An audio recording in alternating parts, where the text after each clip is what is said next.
Welcome to the debate. Imagine, imagine opening your mouth to scream. Or even just to say no. Exactly, just no. And absolutely nothing comes out. And, it's not because you have laryngitis or because your vocal cords are damaged. I mean, a doctor could look down your throat and tell you your anatomy is perfectly healthy. Right. Completely normal on paper. Yeah. Yet you are entirely mute. Your brain has decided that silence is, well, it's the only way to keep you alive. And if you're listening to this and wondering why years of standard talk therapy just haven't touched the deepest parts of your trauma, you might actually be familiar with this paralysis. It's incredibly frustrating for so many people. It is. We are looking at a landscape of trauma-induced silence. It is biologically and neurologically very real, but diagnostically, it's completely invisible. So on the show today, we are examining this phenomenon, the total loss of the human voice following severe emotional abuse and complex trauma. And it's a profound loss. A profound loss, yes. So the central question we are debating today is this. When treating severe trauma-induced silence, must we physically internalize and integrate the trauma through somatic and vocal psychotherapies? Or is it more effective to externalize the problem, right? To push it away from the survivor's identity using narrative therapy, to reduce shame. Right. That's the crux of it. And I will be arguing that because trauma is a psychobiological process, like literally locked in the tissues of the body, it absolutely demands an internal somatic integration to heal. And I will argue the opposite, actually. I'll argue that focusing internally on a survivor's so-called brokenness really risks cementing that trauma into their core identity. Trauma must be externalized narratively. We have to separate the person from the problem so the survivor can reauthor their life rather than, believing they are fundamentally defective. Okay, well, let's ground this right away in the biology, because trauma is not just a bad memory. No, it's not. It is an active, ongoing psychobiological state. When a person is trapped in chronic emotional abuse, their autonomic nervous system mobilizes to protect them. And if you cannot fight your abuser and you can't flee from them, your nervous system essentially slams on the emergency brake. Which is what we call a dorsal vagal parasympathetic state. Right, the dorsal vagal state. The vagus nerve literally slows the heart rate, it drops blood pressure, and it forces the body into a state of behavioral shutdown. You freeze or you fawn. Fawning being that extreme compliance just to survive the moment. Exactly. You agree to whatever just to stay safe. So silence is not a choice here. It is an ancient, hardwired physical adaptation. And in severe cases, this becomes psychogenic aphonia. Clinicians refer to it as a laryngeal lockdown.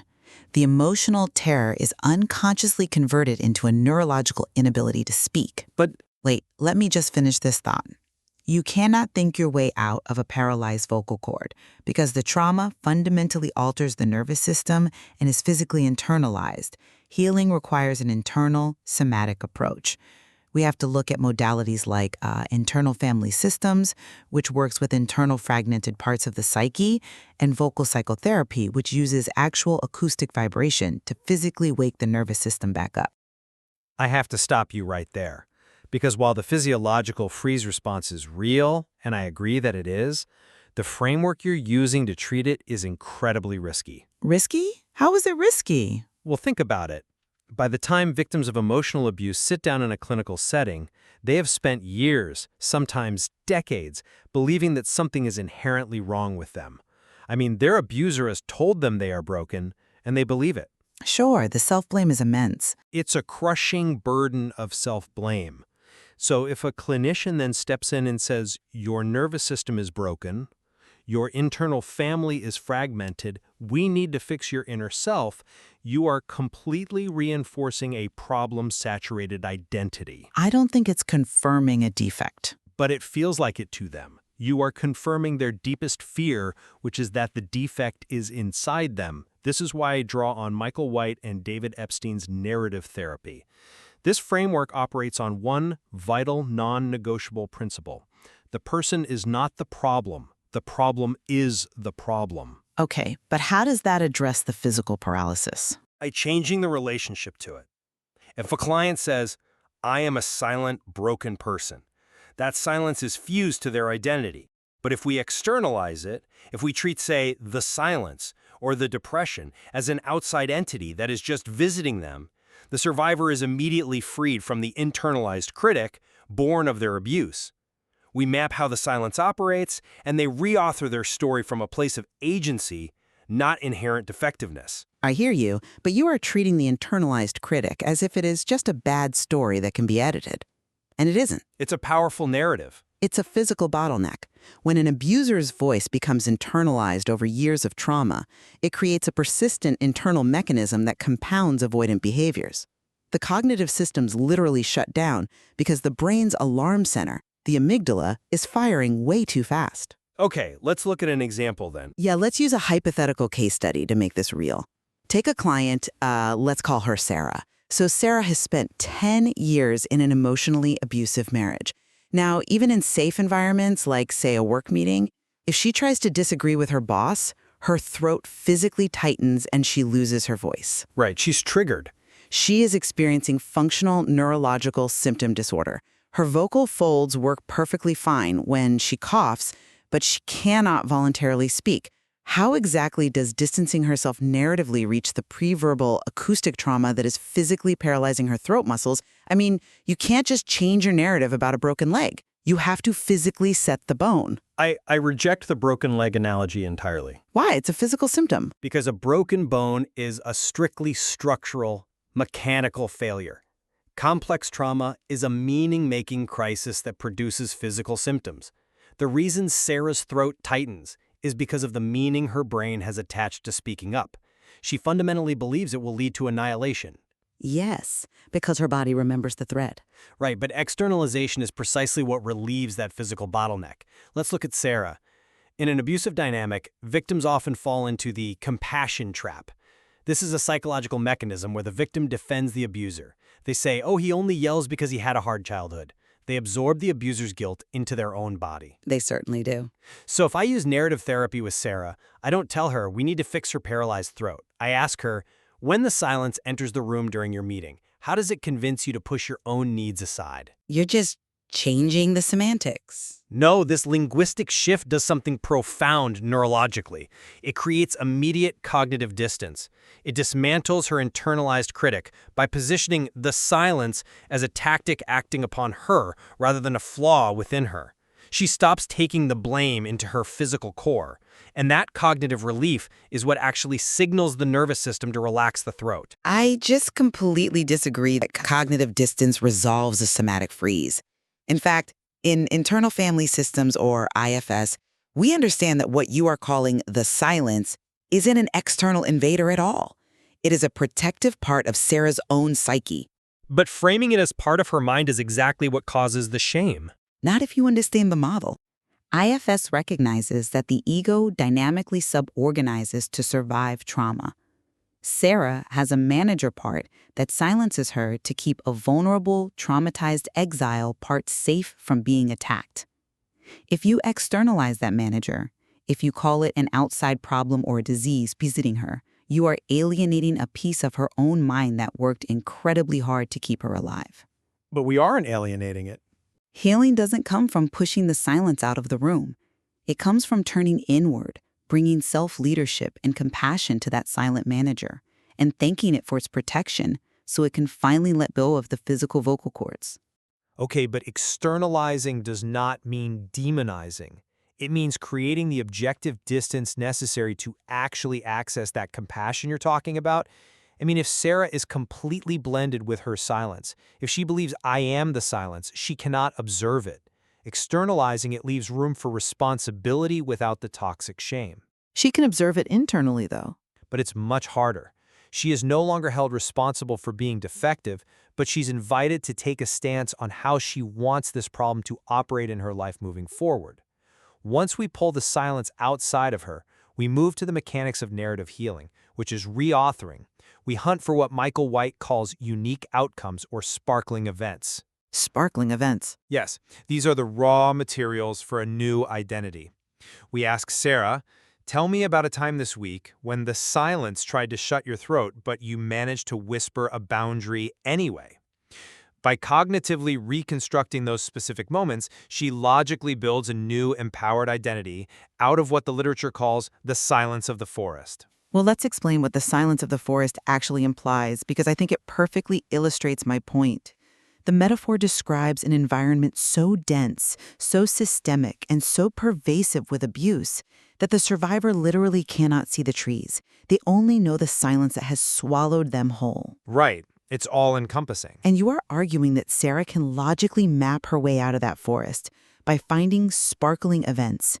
But cognitive reconstruction is utterly insufficient when the brain's frontal lobe is offline. The frontal lobe doesn't stay offline forever. But maintaining a trauma-induced freeze consumes massive amounts of metabolic and cognitive bandwidth.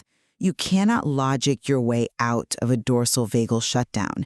True voice reclamation requires bypassing the intellect entirely. And this is why Dr. Diane Austin's vocal psychotherapy is essential for complex trauma. It reaches the exact pre-verbal places that cognitive mapping just cannot reach. And how exactly does singing accomplish what cognitive restructuring cannot? I mean, really. Because it leverages physics and neurobiology, in the initial stages of vocal psychotherapy, the therapist uses a technique called vocal holding. They play a very simple 2-chord progression on the piano, just 2 chords oscillating back and forth. Why only 2 chords? Because they don't use complex melodies. Complexity engages the cortex, the analytical brain, which immediately triggers Sarah's inner critic. 2 simple chords mimic the acoustic rhythm of a resting heartbeat. They replicate the early mother-infant vocal exchange. Okay, I see the physiological intent there. Right. This rhythm signals safety directly to the amygdala, bypassing threat detection entirely. The therapist encourages Sarah to simply breathe and then to make a nonverbal sound, a sigh, a hum. The physical vibration of the vocal cords literally stimulates the vagus nerve, sending sensory feedback to the brain that says, I am vibrating, I am taking up space, and I am not being attacked. You have to physically sound your truth to reclaim it. That sounds poetic. But throwing a complex trauma survivor into deep, nonverbal emotional expression without cognitive scaffolding is dangerous. It's not throwing them, it's holding them. But it can cause severe emotional flooding that blurs the lines of identity and leaves the client feeling totally untethered. In the aftermath of emotional abuse, survivors struggle profoundly with trust. The clinical literature outlines a continuum here. On one end, you have Velcro trust, where a survivor clings anxiously to anyone who shows them attention due to, deep abandonment fear. Sure. And on the other end, you have cactus trust, where they maintain a rigid, highly defensive distance, expecting betrayal. If Sarah is fluctuating between Velcro and cactus trust, dropping her into a regressive, nonverbal state of wailing or crying doesn't help her understand her relational patterns. Understanding isn't the immediate goal. Release is. But narrative therapy helps the client view their trust patterns as a tangible map they can navigate. It provides cognitive safety. They can understand how they've been operating without the visceral, overwhelming shame that comes from uncontrolled emotional flooding. But that visceral flooding is exactly what has been suppressed for 10 years. The abuser demanded that Sarah never show messy, inconvenient emotions. By keeping the therapy clean and mapped out on a whiteboard, you are inadvertently mimicking the very control the abuser demanded. That is a huge leap. Structuring therapy isn't abuse. I'm not saying it's abuse, I'm saying it's reinforcing suppression. Reclaiming the voice requires attaching actual raw emotions back to words. Survivors of systemic suppression develop what the literature calls the voice, and I mean a specific, highly controlled, soft, measured tone designed entirely to keep the boat from rocking. The fawning response. Exactly. It is an acoustic mask, and to break that mask, you have to allow the survivor to physically shake, to cry, and to rage unapologetically. As trust develops in vocal psychotherapy, clients move to free associative singing. The unconscious emerges. They might sing their rage. If you treat the trauma as just a concept to be mapped, Sarah isn't doing the terrifying, necessary work of feeling the vibration of her own anger in her throat. You are assuming that cognitive safety prevents emotional release, which is frankly false. Cognitive safety is the prerequisite for healthy emotional release. If you do not first establish that Sarah is separate from her trauma, throwing her into a state of rage or deep sobbing can be actively re-traumatizing. Not if she's held in a therapeutic relationship. But it reinforces her deepest fear that she is out of control and entirely broken. Narrative therapy provides the necessary scaffolding. When Sarah understands that the silence is an entity visiting her life rather than proof of her own defectiveness, she becomes an investigative reporter of her own trauma. She becomes curious about the problem's tactics. I see the value in curiosity, yes. And this cognitive clarity, this mapping, is exactly what allows a survivor to eventually set firm, real-world boundaries. It gives them the logical framework to execute something as profound as the no-contact rule. Well, we are actually circling the exact same behavioral outcome here, just from different mechanisms. The no-contact rule is the ultimate behavioral manifestation of reclaiming the voice. Absolutely. The source material emphasizes that as long as a survivor remains available on the abuser's timeline, their voice is commodified and, frankly, taken for granted. Implementing no contact is not just a boundary. It is an acoustic void you force the abuser to experience. Right. It's a profound shift in power. It establishes a definitive loss. You are weaponizing silence on your own terms. And whether a survivor finds the strength for that boundary through the physical rehearsal of vocal integration or through the cognitive mapping of narrative therapy, choosing silence as a boundary rather than suffering it as a symptom is a massive retrieval of personal power. I agree completely. Implementing no contact is stepping entirely off the relational hamster wheel. And this transition, from being a passive victim of silence to an active architect of boundaries, it highlights a shared frustration in our field regarding traditional diagnostic frameworks. Oh, don't get me started on the DSM. Right, both the somatic perspective and the narrative perspective recognize that the DSM-5 fails miserably to capture the reality of complex relational trauma. It is a glaring blind spot in modern psychiatry. The DSM-V defines post-traumatic stress disorder primarily around singular explosive events, exposure to death, serious injury, or sexual violence. It's looking for the car crash or the combat zone. Which invalidates so many victims. It completely misses the slow, grinding, cumulative attachment adversity. It misses the chronic emotional neglect, the daily micro-invalidations, and the systemic suppression that leads to this profound loss of voice. And because the DSM-V doesn't have a clean box for a decade of invisible emotional abuse, survivors like our hypothetical Sarah are routinely misdiagnosed. Yes, all the time. They are labeled with ADHD because their traumatized brain can't focus, or borderline personality disorder because their emotional regulation system is fried. In reality, their symptoms are brilliant, highly adaptive biological defenses against a hostile environment. Exactly. And because these symptoms were adaptive survival strategies, we must be incredibly vigilant not to pathologize the survivor in the recovery process. Which brings me back to the core of my argument. Go ahead. If the medical model and the DSM-5 are already telling these survivors they have a disorder, the absolute last thing they need is a therapist telling them their internal parts are broken or their nervous system needs fixing. Again, I wouldn't frame it as broken. But separating the person from the problem through narrative therapy is the most empowering, shame-reducing method available. By externalizing the trauma, the survivor is given a blank page to rewrite their life story. They can look objectively at the silence of the force they were forced to live in, acknowledging how brilliantly they adapted to survive it, and purposefully author a new identity completely free from the heavy, clinical labels of their past. I hear that. And to summarize my position, while I deeply respect the cognitive relief that narrative distancing provides, I maintain that you cannot outthink a biological survival response. Emotional abuse physically silences the nervous system. It traps the body in a dorsal vagal freeze, and it literally locks down the vocal cords. The physiology is undeniable. Right. Therefore, survivors must ultimately turn inward, using somatic integration like internal family systems and specifically vocal psychotherapy allows them to bypass the intellectual defenses that kept them trapped. They must move beyond simply understanding their trauma. They must literally, physically sound their own truth, vibrating the vocal cords to signal safety to the brain and ultimately reintegrating the mind and the body. It is a profoundly complex journey. There is clearly so much more to explore in the clinical source material regarding these therapeutic modalities. What feels like necessary cognitive scaffolding for one survivor might feel entirely too abstract for another. Indeed. We started this discussion by comparing trauma to a spinal injury, looking for the clean, severed nerve on an MRI. But the loss of a human voice after emotional abuse is not a severed nerve.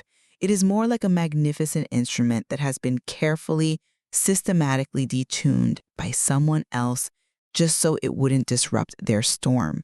That's a powerful way to look at it. Whether you need a new narrative sheet of music to read from, or you need to physically feel the raw vibration of the strings being pulled back into tune, the ultimate triumph is hearing the music play again. A triumph of connection and of truth. Thank you for joining us on The Debate.